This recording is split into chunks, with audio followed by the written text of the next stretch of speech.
ঝালকাঠিতে সাজাপ্রাপ্ত সাবেক ছাত্রলীগ সভাপতি আত্মসমর্পণের পর কারাগারে প্রেরণ করা হয়েছে। অস্ত্র মামলায় সাজাপ্রাপ্ত ঝালকাঠি জেলা ছাত্রলীগের সাবেক সভাপতি যুবলীগ নেতা সৈয়দ হাদিসুর রহমান মিলনকে ৪২ কারাগারে পাঠিয়েছেন আদালত। সৈয়দ হাদিসুর রহমান মিলন ওরফে সৈয়দ মিলন পৌর শহরের পূর্ব চাঁদকাঠি ইউসুফ আলী খান সড়কের সৈয়দ দেলোয়ার হোসেনের ছেলে। আজ মঙ্গলবার ১৫ই এপ্রিল দুপুর ১২টায় ঝালকাঠি আদালতের বিশেষ ট্রাইব্যুনাল ১-এ হাজির হয়ে আইনজীবীর মাধ্যমে জামিন আবেদন করলে তা নাকচ করে বিচারক সিনিয়র জেলা ও দায়রা জজ মোহাম্মদ রহিবুল ইসলাম। তাকে কারাগারে পাঠানোর নির্দেশ দেন।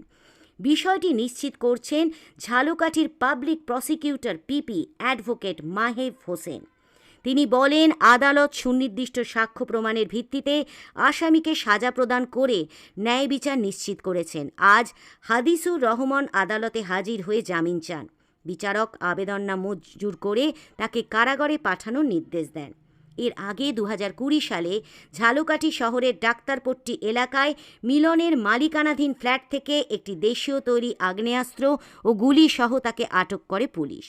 আদালত সূত্রে জানা যায়, ২০২০ সালের ১৫ই জানুয়ারি রাত ১:৩০টায় ঝালকাঠি শহরের ডাক্তারপট্টি এলাকায় হাদিসুর রহমানের মালিকানাধীন সৈয়দ টাওয়ারের ৩য় তলার ফ্ল্যাটে পুলিশ গোপন সংবাদের ভিত্তিতে রান্নাঘরের তাক থেকে একটি দেশীয় তৈরি বিপুল পরিমাণ আগ্নেয়াস্ত্র ও গুলি সহ তাকে আটক করে।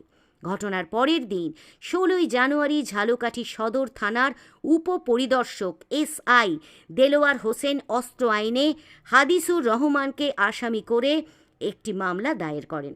মামলাটির তদন্ত শেষে ঝালকাঠি থানার ভারপ্রাপ্ত কর্মকর্তা খলিলুর রহমান একই বছরের ৪ ফেব্রুয়ারি আদালতে অভিযোগপত্র দাখিল করেন। এরপর ৮ জন সাক্ষীর সাক্ষ্যের ভিত্তিতে গত ১৮ই মার্চ বিকেলে ঝালকাঠি বিশেষ ট্রাইব্যুনাল ১-এর বিচারক সিনিয়র জেলা ও দায়রা জজ মোহাম্মদ রহিবুল ইসলাম এর রায় প্রদান করেন। একই সাথে তাকে ১০,০০০ টাকা জরিমানা করা হয়। রাষ্ট্রপক্ষে মামলা পরিচালনা করেন সরকারি কৌঁসুলি পিপি মাহেব হোসেন।